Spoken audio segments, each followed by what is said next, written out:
What is Stoicism and what do Stoics believe? Or rather, practice. Practice is a better word. So, Stoics usually see the universe as having a divine order or logic to it. So, it's not anti God or anything like that. It's a philosophy that focuses on mainly philosophical implication and how to use it in your life, but it is not inherently opposite of believing in a God. But Stoics also understand and practice that nature is God, or at least an extension of God, and that nature gives us challenges and obstacles, not to break us, but to help us evolve on an individual level.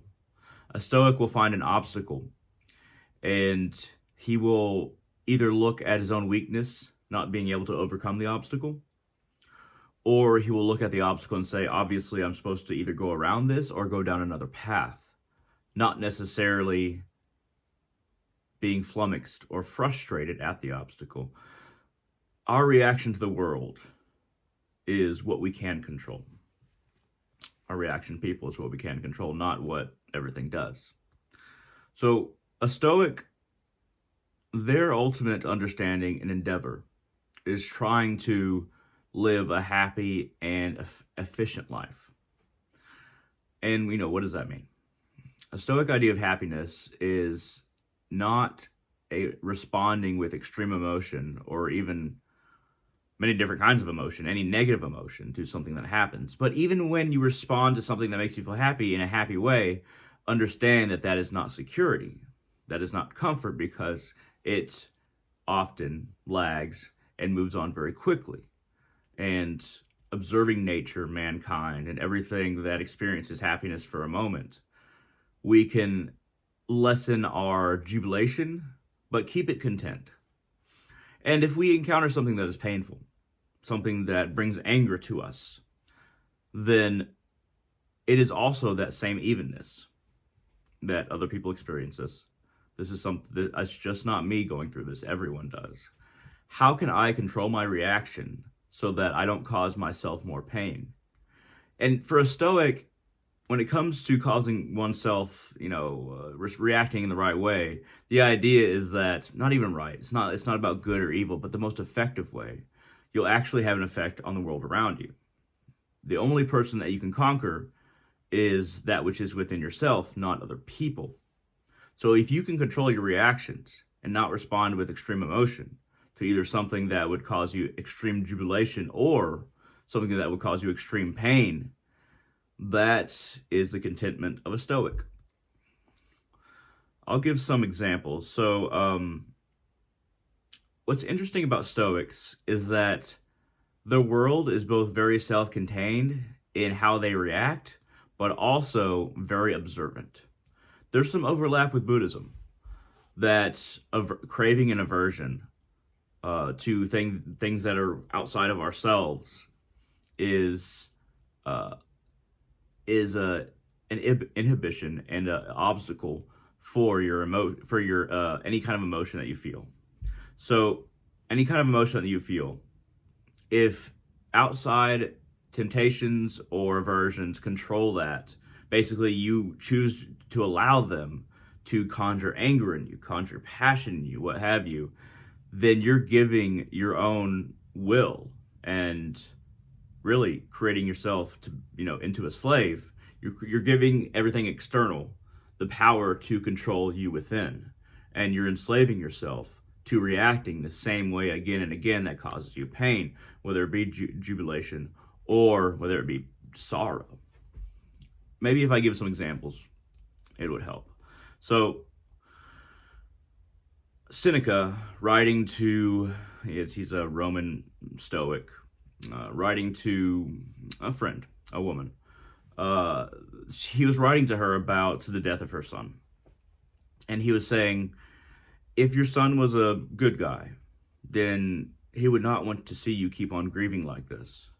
If he was a bad guy, then you shouldn't care what he thinks. You should continue on with your life. And that the priests and the politicians that say people are going to a bad afterlife if they don't do what they say. They are trying to fool you. They are trying to control you. What you should do rather is recognize and value the memories that you have from that person. Love that person while they're alive, for sure, is another anecdote. Once you choose a friend, choose one very carefully. But once you choose him or her, then give that person a great deal of value in your life, because when you give time to somebody, that's something that they can't give back, even if they want to, or even if you deserve that time given back. Your time is very small on this planet. But he said something else to her as well. He said, anybody who looks down on you or insults you for your grief, that person has not experienced the same loss that you have, because the loss that you have is you're a compassionate person. You're responding in a way that you have the proper grief, just perhaps not the extent of grief. You're grieving for too long or too deeply. Your loved one would want you to move on. Kind of what Seneca was saying. I'm paraphrasing, so forgive me if I get a couple of the things wrong or a couple of the ideas a little bit different. But this is a Stoic reaction to death. Very logical, but also very fruitful for living a happy life.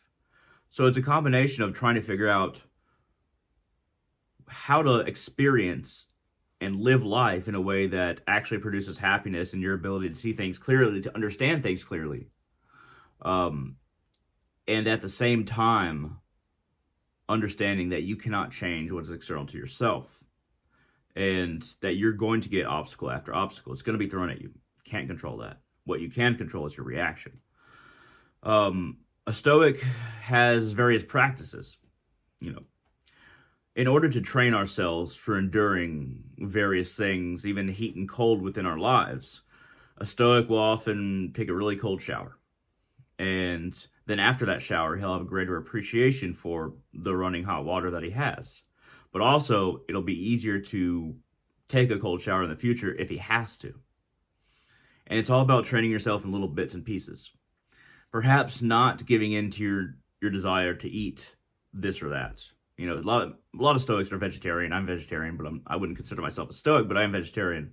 A lot of Stoics emphasize not causing unnecessary harm to the planet, but also at the same time lessening and rejecting a desire to eat something that's not good for you, something that will cause you pain in the long run. And the great thing about that is that when we eat things that are proper and healthy for us to eat, the planet, not only are we better off, not only is our desire quenched somewhat, the planet is better off. Those things actually coincide most of the time. And perhaps a good example of how a Stoic reacts to a situation, a little bit of humor in this one. Socrates is considered one of the original Stoics. Socrates, and once again, I'm getting a lot of this information, even though I'm paraphrasing some of it, from Think Like a Stoic, which is a lecture course on Great Courses Plus. It's an app, $20 a month, very good. I listen to those lectures all the time. But Socrates, somebody when he's walking around raps him on the ear, and when he responds, he says, "How foolish of me was it to go outside without a helmet when I should have had one." So it's a little bit of humor and self-deprecation, but still, you're not necessarily reacting to the person as much as the situation, and there's a difference. When someone, so let me give another example. Let's say somebody cuts you off in traffic. Somebody drives in front of you. They cut you off. It was very rude. They didn't use their blinker, whatever. You can respond with anger. It's very easy to respond with anger, in fact, to that. But what does that solve? What does that do? It doesn't do anything. One of the main emotions that Stoics try to quell in themselves is anger, because even if you have to kill somebody, you're way more likely to strike true if you're not angry, even if you have to, which is the last resort. But okay, let's think about somebody cutting you off in traffic. In your head, just say, maybe this person had to get somewhere in a hurry, that if they didn't, that maybe their loved one was in danger. Maybe their wife was having a baby. Maybe they they didn't realize they were cutting you off. But even if they did realize it and they were just because they thought that, you're a sucker or whatever, everybody's a sucker as long as I cut them off. I don't really, uh, if I can cut them off successfully, they deserve it. Same with stealing in a way, which is another example. And that idea, they're going to get reactions from the world, from nature itself, you could say God, that try to teach them that that's not the best way to behave. It's not the best way to behave as a cosmopolitan citizen. Cosmopolitan citizen is a citizen of the world, not necessarily of a nation, a city, things like that. A cosmopolitan human, you could say. So pity them because they're going to be taught the lesson much harder in the future if they keep on doing this. Also, perhaps perhaps the anger itself, they're perpetuating it. That doesn't mean that you have to become angry yourself. So you can work around every situation, every experience with an argument internally of Stoicism. It's not necessarily about karma, but if somebody does that, if somebody cuts you off, it's more of a pity for them. You feel sorry because you should feel sorry because they're obviously in a lower level of consciousness or understanding if they do that. So really, you should pity a person and not be caught up in being angry because they cut you off. Because a lot of people who drive, most people who drive have been cut off before. It's a common human experience. It's not all about us and what is happening to us.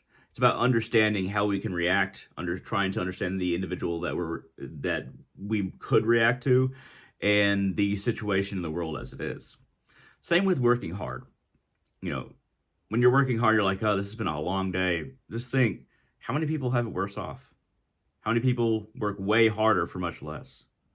Understanding that allows you to temper your reaction, and tempering reaction is a big part of being a Stoic, or at least trying to be a Stoic.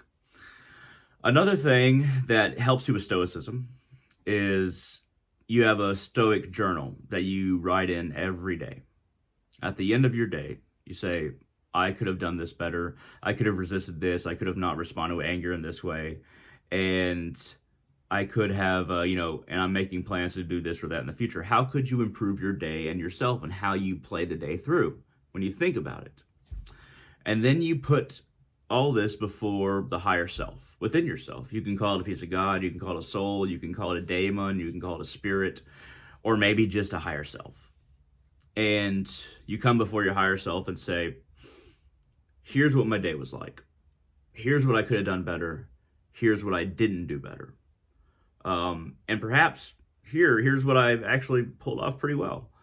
And the higher self is the self of ultimate mercy, because it will say to you, I understand. I've been in you. I am always within you. But please don't do it again. And if your higher self has to say, please don't do it again many, many times, then you're missing the point of exercise, but also you're going to live a worse and less happy life. Maybe happy is the wrong word. Maybe contentment is the way of the Stoic. But contentment and not reacting and valuing what you have based on the realization of people not having that, or based on the realization that if you value what you have, your experience will be better in this life. Happiness can be said to be a Stoic ideal, but it feels more like contentment to most people. So I've outlined some things about Stoics. How can I apply this to OCD?